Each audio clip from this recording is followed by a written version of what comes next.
Good morning class. मैं श्री दीपचंद चौधरी महाविद्यालय Lalitpur college से आज मैं आपको home science BA final year का सेकंड पेपर पढ़ा रही हूँ, प्रसार शिक्षा। इसमें आज हमारा न्यू टॉपिक स्टार्ट हो रहा है जो है भारत में प्रसार कार्य तथा सामुदायिक विकास कार्यक्रम के प्रारंभिक प्रयास। मतलब इसमें ये बताया जाएगा भारत में जब प्रसार कार्य शुरू हुआ तो उसने क्या क्या विकास किया और उसके कार्यक्रम कहाँ कहाँ चलाए गए और इन कार्यक्रमों के कौन कौन से नाम थे। तो प्राचीन भारतीय ग्रामीण सामाजिक संरचना अत्यंत ही शाश्वत रही। शासन की इस इकाई के रूप में ग्राम पंचायत का सदैव से ही विशेष महत्व रहा है। यह परंपरा वैदिक काल से चली आ रही है। महाभारत काल में तो पंचायतों की शक्ति इतनी अधिक थी कि राजा को भी इनके कार्यों में हस्तक्षेप करने का अधिकार नहीं था। मौर्य काल में चाणक्य ने प्रत्येक गांव में गांव सभा का निर्माण किया था। इन गांव सभाओं को गांव के सामाजिक, धार्मिक एवं कार्यकलापों में अपनी राय व्यक्त करने और हस्तक्षेप करने का पूरा अधिकार था। सुख नीति सागर में प्राचीन भारत में जनता द्वारा निर्वाचन, ग्राम पंचायतों का संगठन, भूमि वितरण, करों की वसूली, सार्वजनिक निर्माण कार्य तथा न्याय व्यवस्था की चर्चा है। इतिहास साक्षी है कि भारतीय ग्रामीण सामाजिक संरचना अत्यंत ही संपन्न थी और उसे नगरों का मुंह जोहना नहीं पड़ता था। किंतु छठी शताब्दी के बाद युद्धों और राजनीतिक अस्थिरों में अत्यधिक वृद्धि हो जाने के कारण सभी शासक ग्रामीण विकास के प्रति उदासीन हो गए। 19वीं शताब्दी के अंत में लगातार कई अकाल आए जिससे गांव में रहने वालों का जीवन अत्यंत ही कठिन हो गया। ऐसी स्थिति में तत्कालीन ब्रिटिश सरकार को ग्रामीण विकास की ओर ध्यान देना पड़ा। कृषि एवं भूमि विकास के लिए सरकार द्वारा कुछ अधिनियम बनाकर ग्रामीणों को ऋण सुविधाएं उपलब्ध कराई गईं।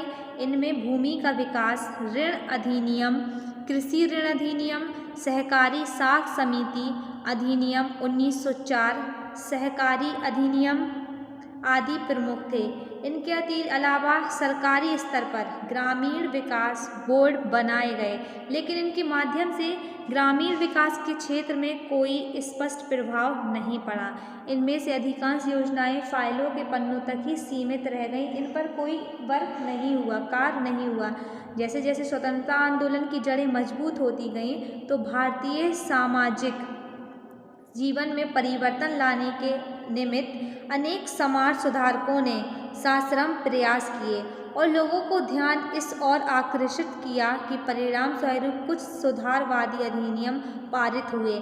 जैसे कि एक था राजा राम मोहन राय की प्रेरणा से सती प्रथा निषेधन, ये अधिनियम 1929 में हुआ। दूसरा था हिंदू स्त्रियों की संपत्ति पर अधिकार अधिनियम, ये 1933 में। और राजा राम मोहन राय के ही प्रयासों से बाल विवाह निरोधक अधिनियम, ये 1929 में। इस प्रकार के कुछ अधिनियम बनाए गए और कई योजनाएं भी थीं। जैसा कि आप बोर्ड में देख रहे हैं, इनकी पहली योजना थी श्री निकेतन योजना। तो इसमें क्या था कि ग्रामोत्थान की दिशा में कविवर रविंद्रनाथ ठाकुर ने सबसे पहले पहल की।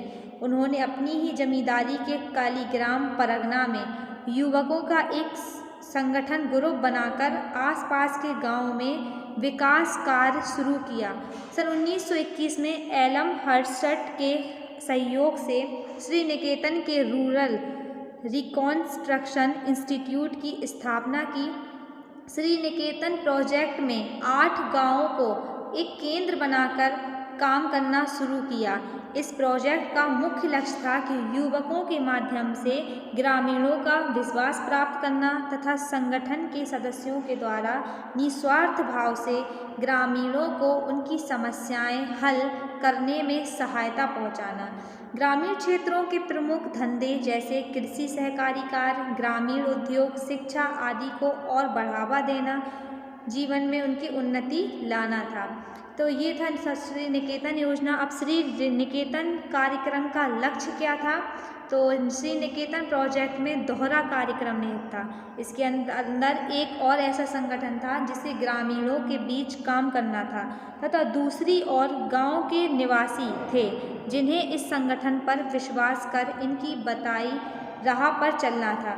श्री निकेतन प्रोजेक्ट के लक्ष्य इस प्रकार थे कि लोगों में ग्रामीण के निमित्त कल्याणकारी कार्य के प्रति वास्तविक रुचि पैदा करना, ग्रामीण क्षेत्रों की समस्याओं को पहचान स्थापित कर उन्हें समझाना, उनका अध्ययन करना, उनके हल ढूंढना तथा ढूंढे गए हल को क्रियात्मक स्वरूप प्रदान करना, ग्रामीणों के निजी संस्थान ढूंढने तथा उन्हें विकसित करने में सहायता पहुंचाना, ग्रामीण परिवेश को समुन्नत बनाना और ग्रामीणों को अपनी सहायता स्वयं करने के लिए प्रेरित करना, जिससे वे सदैव हमेशा सहायता के लिए दूसरों के आगे हाथ ना फैलाएं।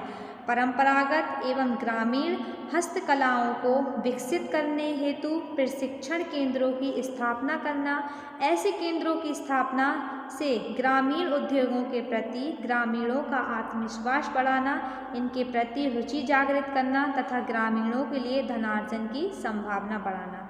इसके साथ साथ ग्रामीणों की निरक्षरता उन्मूलन हेतु बुनियादी शिक्षा की भी व्यवस्था करना। तो ये था इनका लक्ष्य। अब जैसे थर्ड पॉइंट आप देख रहे हैं कि कार्यक्रम की गतिविधियाँ क्या थीं। इस प्रोग्राम एक्टिविटीज़, तो श्री निकेतन कार्यक्रम की अधिकांश गतिविधियाँ कृषि पशुपालन से संबंधित थीं, क्योंकि ग्रामीणों का मुख्य धंधा यही होता है। कृषि कार्य को सुधारने के निमित्त ग्रामीणों को उन्नत तरीके से खेती करना बताना कि आप अच्छी उन्नत खेती किस तरीके से कर सकते हैं, उनकी फसल की देखभाल, आप किस फसल की देखभाल कैसे करें, उर्वर मतलब रासायनिक खाद्य पदार्थों का प्रयोग आप कैसे करें, अगर आप अपनी फसल को भंडारण आदि सिखाया गया था कि अपनी फसल को किस तरीके से भंडारण करके रख सकें। इसी प्रकार पशु नस्ल सुधारने के लिए भी कई कदम उठाए गए। इनमें पशुओं की देखभाल कैसे की जाए, पशुओं का संतुलित आहार क्या होता है, इस सब के बारे में दुग्ध विज्ञान की शिक्षा द्वारा पशुपालकों को आर्थिक दृष्टि से संपन्न बनाने की चेष्टा भी की गई। साथ ही ग्रामीणों का ध्यान उनकी कुटीर उद्योगों की ओर भी दिलाया गया कि कृषि और पशुपालन से अलावा और भी कोई उद्योग धंधे होते हैं, जैसे कि बढ़ईगिरी, कुम्हारी, चर्म शिल्प, वस्त्र उद्योग, टोकरी, सूप बुनना, कुर्सी बनाना आदि बनाने जैसे लघु उद्योगों की संभावना भरी पड़ी थी। लेकिन ग्रामीण इनके प्रति उदासीन थे, इनमें ज़्यादा इनको इंटरेस्ट नहीं था। ये कार्य में सबसे ज़्यादा इंटरेस्ट था तो पशुपालन में और कृषि में। इन उद्योगों के पुनर्जागरण के फलस्वरूप गांव वालों की अच्छी कमाई हो सकती थी। तो ये थी इनकी गतिविधियाँ। अब है इनके कार्यक्रम की सीमाएं क्या थीं। लिमिटेशन ऑफ प्रोग्राम, तो श्री निकेतन कार्यक्रम एक महत्वपूर्ण कार्यक्रम होकर भी अपनी सीमा में प्रतिबंधित रहने के कारण अत्यधिक सफल नहीं हो पाया था। इसके लक्ष्य इतने आदर्शवादी थे और वे व्यवहारिक धरातल पर सफलतापूर्वक उतारे नहीं जा सके। उसके व्यवहारिक पक्ष के प्रति बरती गई उदासीनता ही इसका कारण रही। कविवर रविंद्रनाथ ठाकुर ने इसकी नींव डाली थी, वे इस कार्यक्रम के प्रणेता थे। उन्होंने अपनी जिम्मेदारी के अधीन गांव में से चलाया था। इस पृष्ठभूमि के कारण इसे एक व्यक्तिगत कार्यक्रम के रूप में देखा गया तथा अन्य लोगों ने इसके प्रति अपनी रुचि नहीं दिखाई। आर्थिक कठिनाइयों तो अपनी जगह पर थी ही। श्री निकेतन कार्यक्रम की असफलताओं की चर्चा करते हुए सूपे ने लिखा है कि उन्होंने इसका एक कारण कार्यक्रम के अंतर्गत ग्रामीण महिलाओं के प्रति बढ़ती गई उदासीनता भी बताया है। अब इसकी उपलब्धियां, अचीवमेंट्स, तो अपनी सीमाओं तथा प्रतिबद्धता के बावजूद प्रसार कार्यक्रम के प्रारंभिक प्रयास के रूप में श्री निकेतन योजना को प्रसार कार्य के इतिहास में गौरवपूर्ण स्थान प्राप्त है। ग्रामोत्थान तथा ग्रामीणों के जीवन स्तर के सुधार की ओर राजनेताओं, समाज सुधारकों, राजनीतिज्ञों, शिक्षाविदों और स्वयंसेवी संस्थाओं का ध्यान आकर्षित किया और ग्रामीण विकास की दिशा में ग्राम सेवकों, प्रसार कार्यकर्ताओं तथा स्वयंसेवकों की भूमिका तथा महत्व को दर्शाया।